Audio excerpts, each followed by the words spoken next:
नमस्कार, good evening, शुभ संध्या। मैं विकास कुमार कुशवाहा आप सभी का अपने यूट्यूब चैनल में बहुत बहुत स्वागत करता हूँ।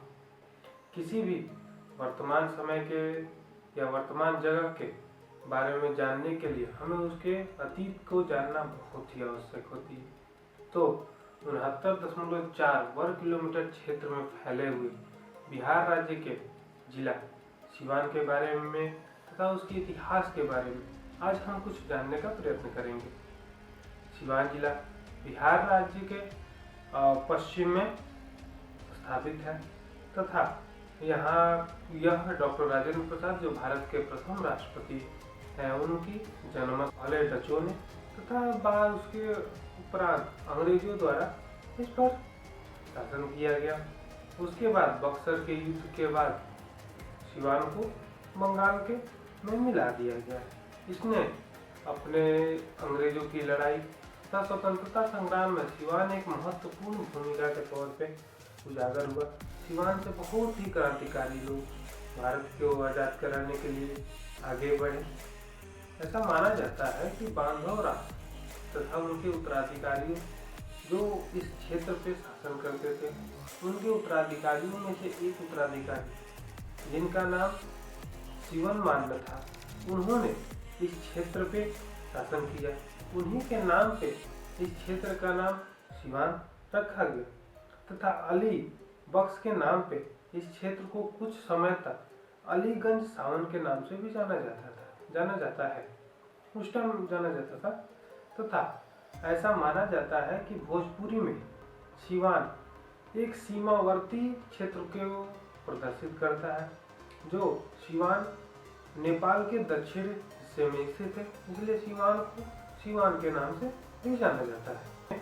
बहुत सारे गांव हैं, उन गांवों में एक है दोन दरौली। ऐसा माना जाता है जो वर्तमान समय में दोन गांव है जो दरौली के अंतर्गत आता है। ऐसा माना जाता है या वहाँ के लोग कहते हैं कि दोन जो गुरु द्रोणाचार्य जो महाभारत पीरियड के थे उनके नाम पर रखा गया। क्या उन्हीं का गांव हुआ करता था, वही गुरु द्रोणाचार्य जिन्होंने पांडवों और कौरवों को धनुष विद्या की ज्ञान दिया तथा जिनके पुत्र अश्वत्थामा जिनको श्री कृष्ण भगवान जी ने श्राप दिया, जिसके वजह से वो अभी भी चारों दिशा में भ्रमण करते हुए पाए जाते हैं। ऐसी कहावत है, ऐसा माना जाता है। तथा दोन दरौली में महात्मा बुद्ध के अवशेषों से स्थापित स्तूप भी है। दोन दरौली में बहुत सारे स्तूपों की प्रधानता पाई जाती है। ऐसा माना जाता है कि दोन नामक एक ब्राह्मण थे जिन्होंने महात्मा बुद्ध के और अंतिम अवशेषों को बांटने का समस्या को हल किया, जिसके उपरांत उनको कुछ उनके अवशेष प्राप्त हुए जिससे उन्होंने वहाँ पे स्तूप का निर्माण कराया। दोन का विवरण हेनसांग ने अपनी किताब में भी किया है तथा भगवान बुद्ध, ऐसा माना जाता है कि भगवान बुद्ध की लास्ट सांसें अंतिम वक्त भगवान बुद्ध ने कुछ समय वहाँ भी बिताए अपने पथ की ओर अग्रसर होते हुए। वर्तमान समय में दोन दरौली के ही पास में गांव है जहाँ पे भगवान विष्णु की बहुत ही प्राचीन मूर्ति प्राप्त हुई है। इसके वजह से भी सिवान का स्वतंत्रता संग्राम में अहम योगदान। स्वतंत्रता संग्राम में वैसे तो पूरे संपूर्ण भारत ने अपना योगदान दिया, परंतु सिवान एक एपिक सेंटर के तौर पे कार्यरत है। यहाँ से डॉक्टर राजेंद्र प्रसाद जी, मौलाना मजरूल हक जी, डॉक्टर राजेंद्र प्रसाद जो आगे जाके भारत के प्रथम राष्ट्रपति बने तथा इन्होंने अपने निवास स्थान जीरादेई से अपना हर चीज़, अपने सारे चीज़ भारत को आज़ाद कराने के लिए दिए, अपना महत्वपूर्ण योगदान भी दिया। और डॉक्टर मौलाना मजरूल हक ने भी अपना संपूर्ण समय भारत को आज़ाद कराने के लिए दिया, जिन्होंने सदाकत आश्रम की स्थापना पटना दानापुर में कराई। युद्ध तथा सविनय अवज्ञा आंदोलन के समय सिवान एक एपिक सेंटर के तौर पे जाना जाता है। उस समय एपिक सेंटर था, बहुत सारी मीटिंग हुआ करती थी, सब भारत को आज़ाद कराने के लिए जिस चीज़ की आवश्यकता है उसका निर्णय यहाँ पे लिया जाता था। उसी समय डॉक्टर जवाहरलाल नेहरू भी सिवान की यात्रा पे आए हुए थे, बिहार की यात्रा के समय।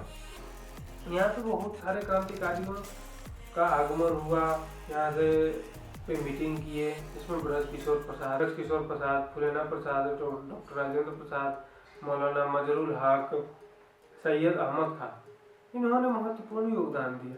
सिवान के ही एक निवासी उमाकांत सिंह, जो उस अंग्रेजों की गोली की वजह से शहीद हो गए थे। राहुल शंकरत्याल, जो प्रसिद्ध लेखक थे, जिन्होंने किसान आंदोलन की शुरुआत की थी सिवान जिला से ही। जब चंपारण की ओर अग्रसर हो रहे थे तो वो सिवान में डॉक्टर राजेंद्र बाबू के निवास स्थान जीरादेई में भी कुछ समय व्यतीत किए तथा वहाँ पे उन्होंने जिस चारपाई पर विश्राम किया उसे भारत के बहुमूल्य योगदान, बहुमूल्य धरोहर के तौर पे वहीं पे आज भी संजोकर रखा गया है। महात्मा गांधी का भी कलम इस सिवान धरती पे पड़ा हुआ है। स्वरूप 1970 में सिवान एक डिस्ट्रिक्ट के तौर पे स्थापित हुआ तथा 1972 में सिवान में 13 सब डिवीजन के ब्लॉक्स थे, सब डिविजनल ब्लॉक्स तथा 10 गोपालगंज के भी ब्लॉक हुआ करते थे, परंतु 1973 में गोपालगंज के ब्लॉक अलग हो चुके। बाद में वर्तमान समय में 19 ब्लॉक के साथ सिवान अपने वर्तमान स्वरूप में मौजूद है। सिवान के बगल से घग्गर नदी के बहने के वजह से बिहार और उत्तर प्रदेश में ब्लॉक्स का आदान प्रदान होता रहता है, जो समय समय पे परिवर्तित होता है। वर्तमान समय में लिटरेसी रेट 71.59% तथा विलेजों की संख्या 1528 यानी 1528 है।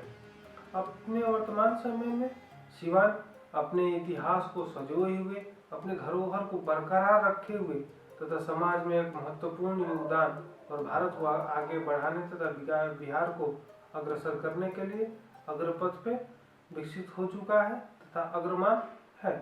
नमस्कार।